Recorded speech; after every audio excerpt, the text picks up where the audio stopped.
Bismillahirrahmanirrahim. Assalamualaikum warahmatullahi wabarakatuh. Perkenalkan, nama saya Fahmi Tifani Leswardian dan teman saya Monica Ayu Lestari dan juga Merisa Lestari. Saya di sini dari kelompok 7 ingin mempresentasikan mata kuliah asuransi syariah yang berjudul Manajemen dalam Asuransi Syariah. Yang pertama saya akan menjelaskan tentang definisi manajemen asuransi syariah. Definisi manajemen asuransi syariah adalah sebuah cara dalam mengelola perusahaan asuransi supaya operasionalnya itu berjalan dengan baik dan dapat diharapkan menghasilkan return positif bagi perusahaan beserta para staf yang bekerja di dalamnya. Sebuah perusahaan yang bergerak dalam pengelolaan keuangan semacam asuransi akan berjalan dengan baik dan mempunyai kinerja yang sehat jika dikelola dengan manajemen yang baik.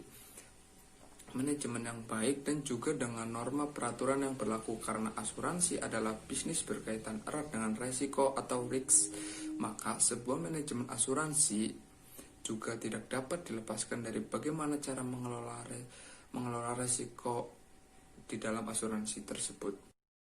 Oke, yang kedua saya akan menjelaskan tentang jenis-jenis resiko dalam manajemen asuransi syariah. Yang pertama itu ada resiko spekulatif dan resiko murni. Artinya ada kemungkinan penyimpangan yang menguntungkan dan ada pula penyimpangan yang merugikan. Jika kedua kemungkinan itu ada, maka kita katakan resiko itu bersifat spekulatif. Lawan dari spekulatif itu adalah resiko murni, yaitu resiko yang ada kemungkinan kerugiannya. Resiko ini hanya mempunyai kemungkinan kerugian dan tidak mempunyai kemungkinan untung. Resiko murni yang dihadapi oleh seseorang, keluarga, perusahaan, ataupun bisa organisasi yang lainnya dapat digolongkan dalam resiko pribadi, resiko harta, dan juga resiko pertanggungjawaban.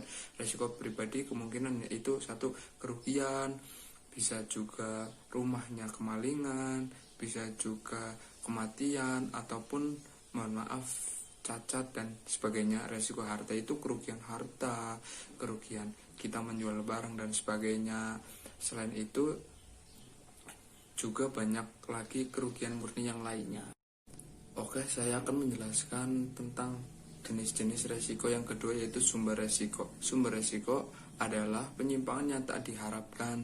Kemungkinan kejadian demikian yang kita namakan resiko, itu namanya sumber resiko ya, walaupun ada beberapa overlapping atau tumpang tindih di antara kategori itu, namun penyebab kerugian dan resiko dapat diklasifikasikan sebagai resiko sosial, resiko fisik, dan resiko ekonomi.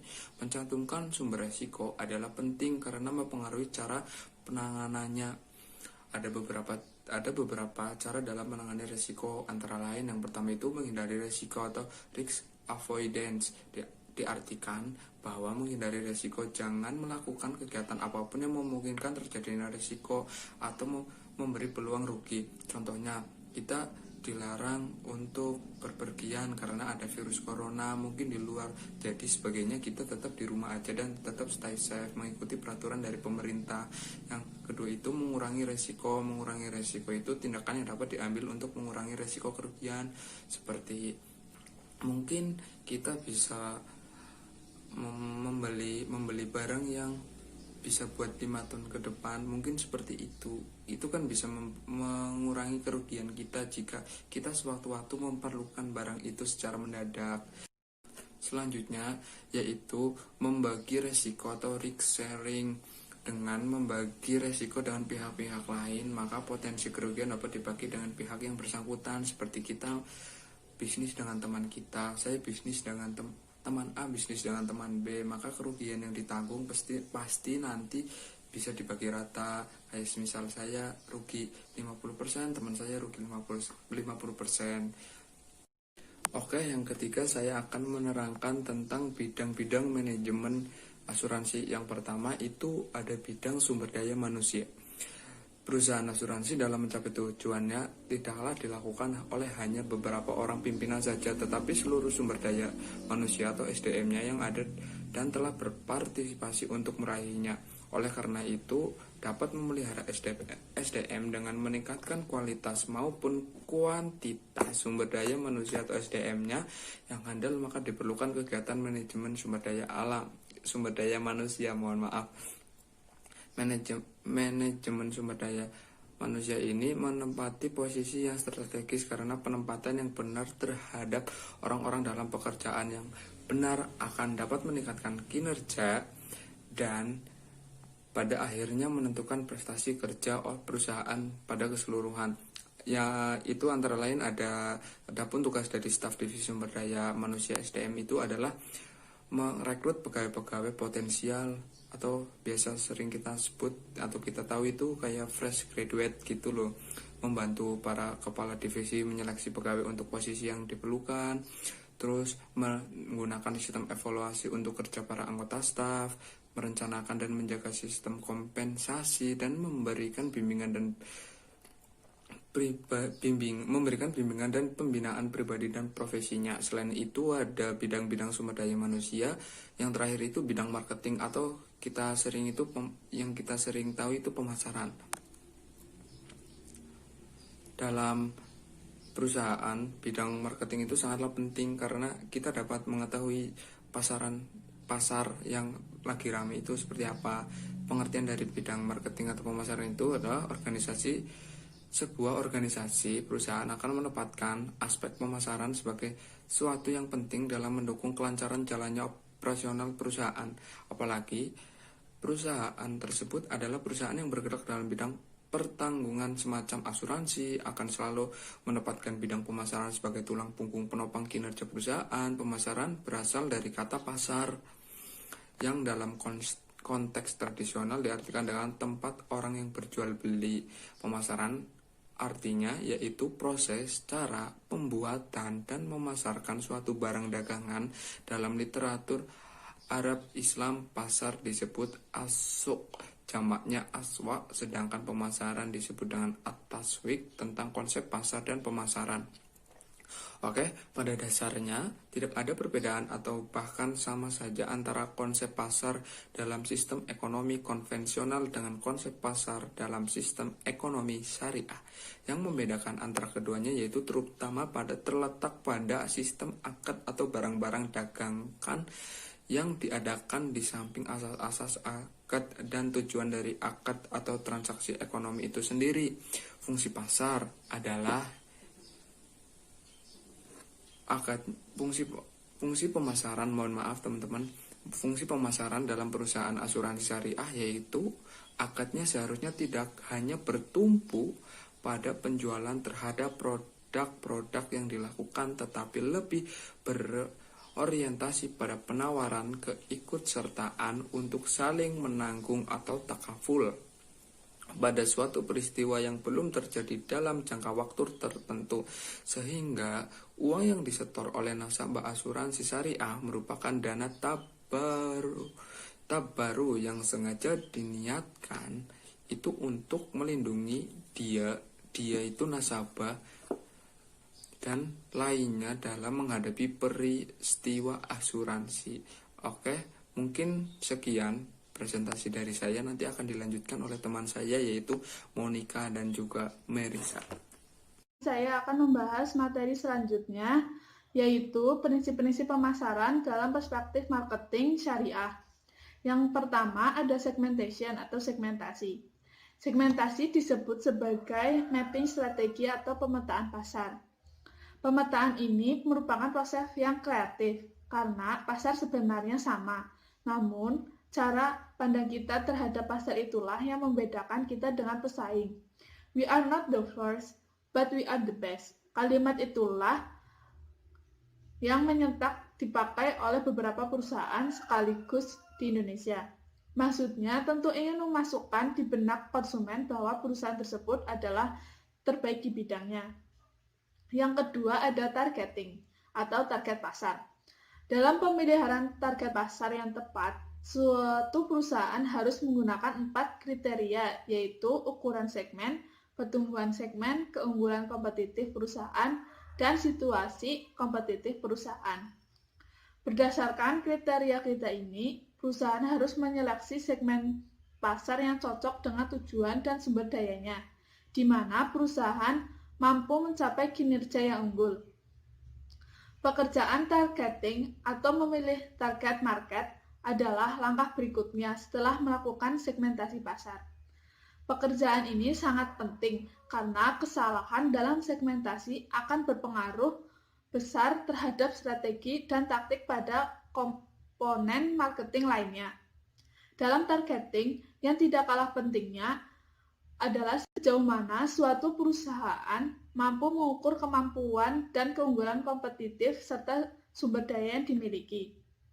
Yang ketiga ada positioning atau penentuan posisi.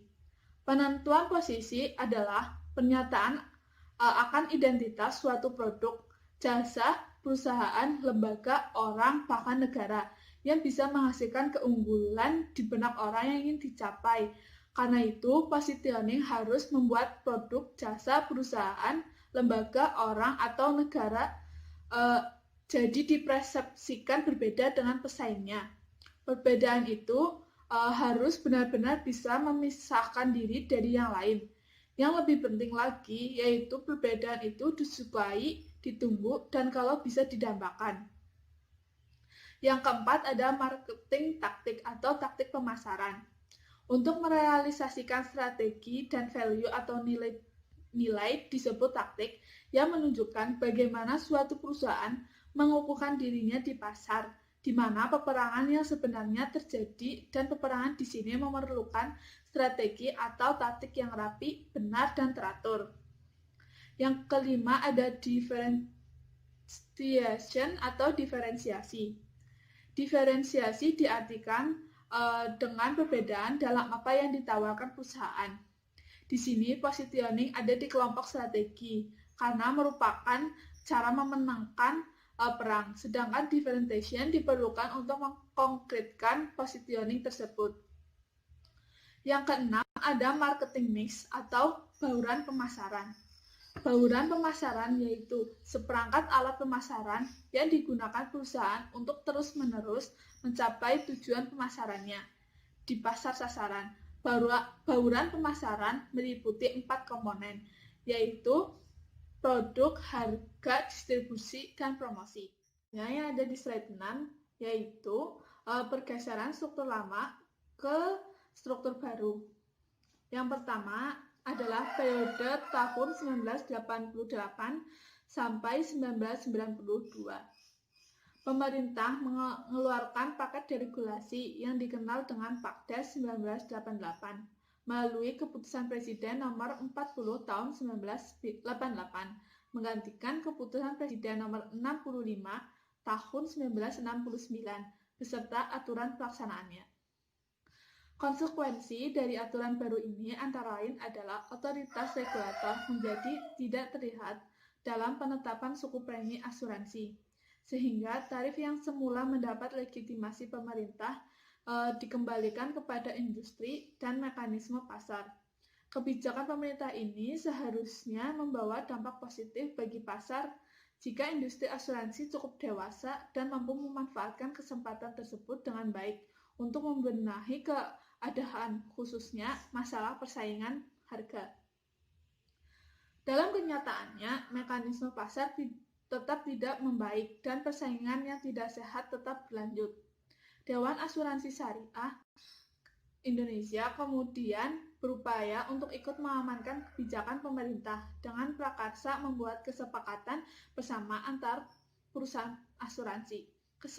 Kesepakatan ditandatangani oleh seluruh perusahaan anggota, namun demi kepentingan mikro masing-masing perusahaan sulit bagi anggota untuk mematuhinya. Perhatian pemerintah dalam mengembangkan industri asuransi dilanjutkan dengan dikeluarkannya Undang-Undang Nomor 2 Tahun 1992 tentang usaha perasuransian sebagai landasan hukum industri asuransi di Indonesia. Yang kedua adalah periode Undang-Undang Perasuransian 1993 sampai 1998. Krisis ekonomi dan huru-hara. Penetapan suku premi tanpa menyediakan kaidah-kaidah yang benar akan menghadapkan perusahaan pada spekulasi ketidakseimbangan volume premi dengan ekspor kerugian, ketidakstabilan hasil yang diharapkan, dan bahkan dapat berakibat pada kesulitan keuangan. layanan sekunder sejauh ini belum dikembangkan secara intensif dalam konsep Customer Retention Management sebagai alat bersaing dan membangun loyalitas konsumen. Kenyataan ini pula yang kurang mendukung keberhasilan deregulasi PAKDES tahun 1988 dan Undang-Undang Nomor 2 tahun 1992 dalam memperbaiki praktek usaha dan persaingan. Kondisi industri dimensi asuransi yang belum membaik tersebut kemudian harus menghadapi krisis multidimensi dan klaim akibat perusahaan bulan Mei 1998. Kerusuhan pada bulan Mei 1998 telah membebankan klaim asuransi yang dibayar oleh industri asuransi. Peristiwa itu juga telah membawa dampak positif dengan meningkatnya kesadaran masyarakat akan pentingnya asuransi. Sejak peristiwa tersebut, permintaan asuransi dan segmen retail, khususnya asuransi kebakaran dan kendaraan bermotor, mulai meningkat secara signifikan dan terus berkembang hingga sekarang. Yang terakhir adalah periode 1999 hingga sekarang. Konvensi internasional melalui WTO dan GATT telah mendorong pemerintah sebagai salah satu signatory untuk melakukan deregulasi berbagai sektor jasa keuangan. Langkah deregulasi ini tercermin diantaranya pada kebijakan pemerintah yang berusaha untuk membangun industri asuransi yang kuat dan sehat. Hal ini antara lain dilakukan dengan upaya untuk meningkatkan modal perusahaan asuransi dan reasuransi secara bertahap. Bagi perusahaan-perusahaan asuransi yang sudah mendapat izin dan sudah beroperasi, ditetapkan aturan untuk mengukur kesehatan keuangan atau solvency requirement berdasarkan formulasi risk-based capital yang pada akhir tahun 2004 harus sudah mencapai 120%. Selain RBC, untuk membatasi perusahaan-perusahaan asuransi agar tidak sampai menanggung kewajiban klaim yang lebih besar dari kemampuan keuangannya, diberlakukan ketentuan bahwa jumlah premi neto setinggi-tingginya 300% dari modal sendiri. Pemerintah melakukan pengawasan dan pemantauan secara seksama demi terpenuhnya ketentuan RBC atau batasan premi neto. Non-compliance terhadap ketentuan tersebut mengharuskan perusahaan asuransi dan reasuransi untuk menambah modal dan membatasi operasi dan volume bisnisnya.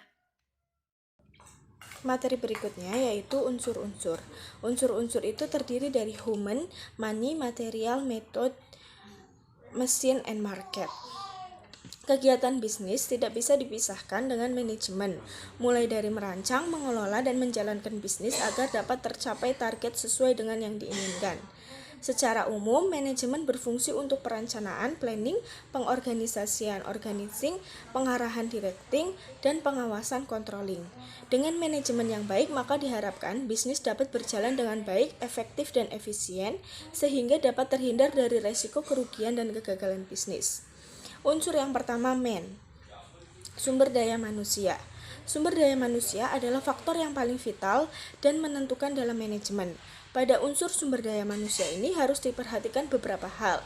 Yang pertama, jumlahnya harus sesuai dengan kebutuhan dan formasi. Yang kedua, persyaratannya seperti keahlian, kemampuan, keterampilan, pendidikan, pengalaman, dan lain sebagainya.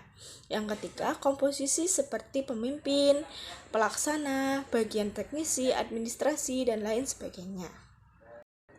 Unsur yang kedua yaitu money, uang. Untuk menjalankan aktivitasnya, manajemen membutuhkan biaya, baik untuk pembelian dan perawatan alat-alat, pembelian bahan baku atau material, pembayaran gaji tenaga kerja, dan lain sebagainya. Pengelolaan uang yang baik akan berpengaruh terhadap sukses tidaknya sebuah manajemen yang dilakukan. Oleh karena itu, pengelolaan uang harus dilakukan secara rasional agar tujuan yang telah ditetapkan bisa tercapai.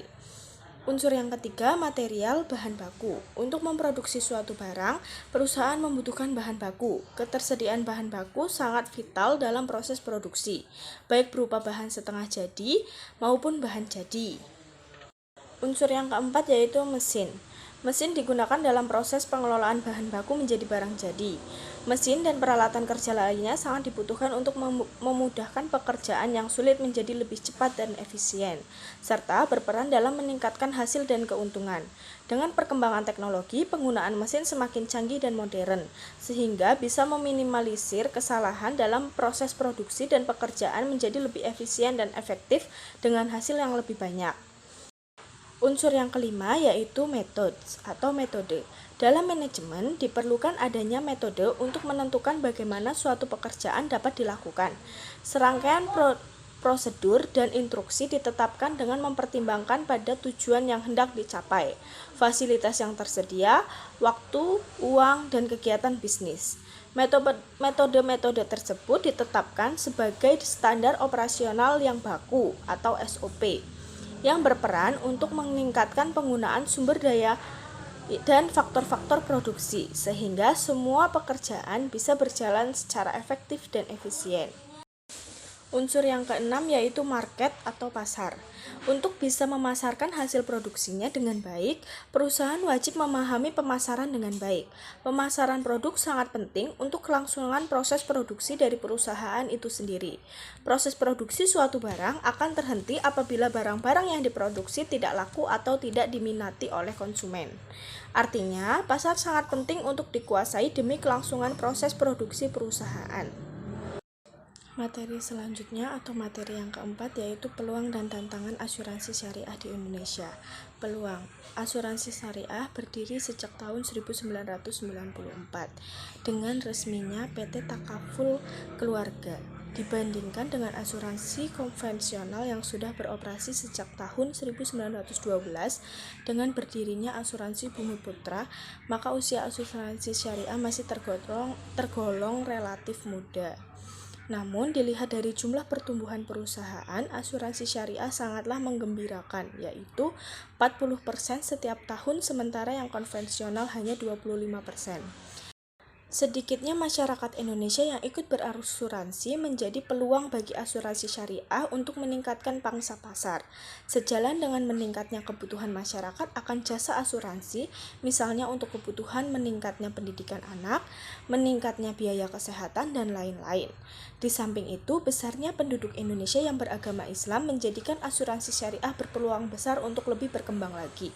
Hal ini karena bagi orang Muslim, menjalankan aktivitas yang sesuai dengan tuntunan Islam tentunya akan menjadi pilihan utama. Demikian juga halnya pilihan berasuransi, tentunya seorang Muslim akan lebih memilih yang sesuai dengan ajaran Islam, yaitu asuransi syariah, daripada asuransi konvensional yang selama ini masih diragukan kehalalannya. Keunggulan konsep asuransi syariah yang dapat memenuhi rasa adil juga menjadi peluang bagi berkembangnya asuransi syariah. Misalnya konsep bagi hasil dalam asuransi syariah di mana jumlah yang dibagi tergantung hasil yang didapat, sehingga tidak ada yang dirugikan. Konsep yang sesuai dengan asuransi syariah ini pula yang menjadikan asuransi syariah tidak hanya hadir di negara yang berpendudukan mayoritas muslim, melainkan juga di negara-negara yang berpenduduk non-muslim. Hingga kini seluruh dunia sudah ada sekitar 45 asuransi syariah, misalnya di Singapura, Swiss, Amerika Serikat, Geneva, Bahamas, dan lain sebagainya. Poin yang D, tantangan. Perkembangan asuransi di Malaysia itu menjadi contoh yang bagus. Asuransi syariah di Malaysia berdiri sejak tahun 1984. Pemerintah Malaysia pertama membuat Takaful Act atau Islamic Banking Act, baru kemudian dikeluarkan lisensi pembukaan perusahaan. Berbeda dengan Malaysia, di Indonesia, perkembangan asuransi syariah sangat cepat, sedangkan perundang-undangan yang khusus untuk asuransi syariah belum ada hingga sekarang. Menurut Agus Edi Sumanto, Sekretaris Jenderal Asosiasi Asuransi Syariah Indonesia, payung hukum asuransi syariah masih sangat minim, idealnya mesti ada undang-undang yang secara khusus mengatur asuransi syariah. Izin pendirian perusahaan asuransi syariah yang mudah menjadikan banyak perusahaan asuransi syariah yang apabila tanpa dukungan aturan yang lengkap justru dikhawatirkan membawa dampak negatif. Pasar menjadi sesak dalam waktu singkat, iklim kompetisi pun meningkat sehingga dikhawatirkan dalam kondisi ini para pemain mulai permisif terhadap praktek-praktek yang sesungguhnya tidak sesuai dengan syariah. Selain itu, yang juga menjadi tantangan bagi asuransi syariah adalah dalam hal pengembangan produk asuransi yang memang beda dengan asuransi konvensional, sehingga adanya anggapan bahwa asuransi syariah hanya mensyariahkan produk asuransi konvensional dapat dieliminasi. Menurut Muhaimin Iqbal, Ketua Asosiasi Asuransi Syariah, dan Agus Edi Sumanto, Direktur Utama Asuransi Takaful Keluarga, bahwa asuransi syariah hanya sekedar memodifikasi produk asuransi konvensional. Dalam hal PSAK, asuransi syariah kebanyakan juga masih memodifikasi dari PSAK ke asuransi konvensional. Karenanya, perbedaan hakiki dari asuransi konvensional dengan syariah menjadi tidak terlihat. Misalnya, dari dana tabaru tidak bisa disajikan dalam laporan keuangan resmi yang ada hanya total premi, demikian juga dengan entry bagi hasil. Modal yang kecil juga menjadi tantangan bagi pengembangan asuransi syariah di Indonesia. Dalam keputusan nomor 426 tahun 2003, Menteri Keuangan hanya mensyaratkan modal kerja perusahaan 2 miliar, sehingga menurut Muhammad Syakir Sula, Ketua Islamic Insurance Society, banyak yang asal membuka cabang syariah, padahal dengan dana sekecil itu perhitungan bisnisnya menjadi kurang masuk akal. Karena itulah Asosiasi Asuransi Syariah Indonesia atau AASI mendorong pelaku industri asuransi syariah untuk meningkatkan modal. Kesadaran masyarakat untuk ikut berasuransi juga menjadi kendala bagi perkembangan asuransi syariah di Indonesia. Ini terbukti dari jumlah total penduduk Indonesia, pemegang polis individual baru mencapai kisaran 3%. Perkembangan asuransi konvensional yang kurang begitu menggembirakan dibanding dengan kemajuan yang dicapai oleh negara lain, walaupun telah dibuat Undang-Undang Nomor 2 Tahun 1992 tentang perasuransian dengan maksud untuk meningkatkan gairah masyarakat untuk memanfaatkan jasa asuransi yang sekaligus juga sebagai sarana mobilisasi dana untuk pembangunan. Hal ini karena dipengaruhi adanya keraguan tentang kehalalan jasa asuransi konvensional. Kesadaran masyarakat yang masih rendah ini menjadi tantangan bagi asuransi syariah untuk memberikan pemahaman tentang asuransi syariah yang terlepas dari unsur maisir, gharar, dan riba. Sekian presentasi dari saya. Bila ada kesalahan, mohon dimaafkan. Wassalamualaikum warahmatullahi wabarakatuh.